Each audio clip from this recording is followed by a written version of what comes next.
Hello friends, welcome to channel एडो for myself Mandeep Patidar. हम discuss कर रहे हैं drug store and business management topic 9, introduction to accounting, accounting concept and convention, bookkeeping, types of account, book of original entry, journals, cash book, other day book और ledger. इतना हमने पढ़ लिया है। आज जो हम बात करेंगे difference between journal and ledger. Maximum time पे आपसे पूछा जाता है question difference between journal and ledger. हमारा जो रेफरेंस है वो RM मेहता, आप मुझे मेल भी कर सकते हैं। अब हम बात करते हैं जनरल और लेजर में अंतर क्या है। तो जनरल क्या होता है, ये एक ओरिजिनल एंट्री है। जिस दिन आपने कोई चीज क्रेडिट करी, डेबिट करी, सेल करी, उस दिन आप इसकी एंट्री पर्टिकुलर कर रहे हो, तो ये क्या हो गई, ओरिजिनल एंट्री। लेजर क्या है, हम जनरल से लेजर बनाते हैं, तो ये क्या हो गई, secondary entry. It is the book of chronological record, that is transaction are recorded as and when they are take place। Chronological order में लिखा जाता है जनरल। क्यों? क्योंकि ये जिस टाइम होता है उसी टाइम हम लिख लेते हैं। लेकिन लेजर क्या है, आपका एनालिटिकल रिकॉर्ड है। आप एनालिसिस करके इसको लिखेंगे और ट्रांजेक्शन पर्टिकुलर अमाउंट आप लिख रहे हो उस दिन होगा। ठीक है।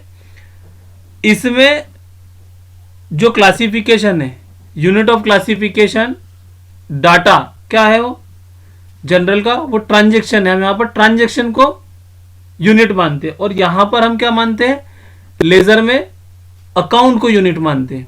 एक पर्टिकुलर पार्टी के नाम से जो अकाउंट खुलेगा उसको रमेश मेसर्स, ये आपका एक डाटा हो गया। ठीक है, क्लासिफिकेशन हो गया। इससे हम क्लासिफाई करेंगे अकाउंट से, वहां ट्रांजैक्शन से करते हैं। ठीक।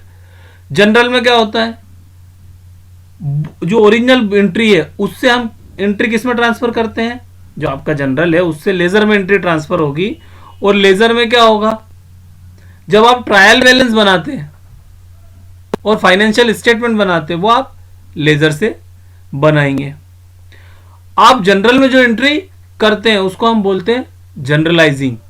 लेकिन जब लेजर में हम एंट्री करेंगे तो इसको हम बोलते हैं पोस्टिंग। क्या बोलेंगे, जनरल से हमने लेजर में पोस्टिंग की है। जो आप डाटा इसमें लिखेंगे वो पोस्टिंग कहलाती है। जनरल में क्या होता है, एक कॉलम होता है किसके लिए, पर्टिकुलर के लिए।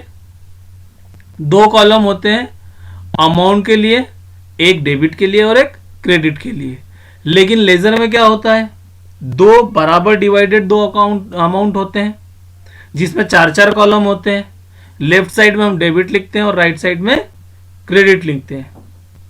जनरल में हम कभी भी बैलेंस शीट नहीं बनाते, बैलेंसिंग होती ही नहीं है ना, आप अलग अलग उस पर करोगे। लेकिन लेजर में क्या करोगे, आप बैलेंसिंग करोगे डेबिट और क्रेडिट की। यदि वीडियो पसंद आया तो लाइक, शेयर और सब्सक्राइब करें। Thank you.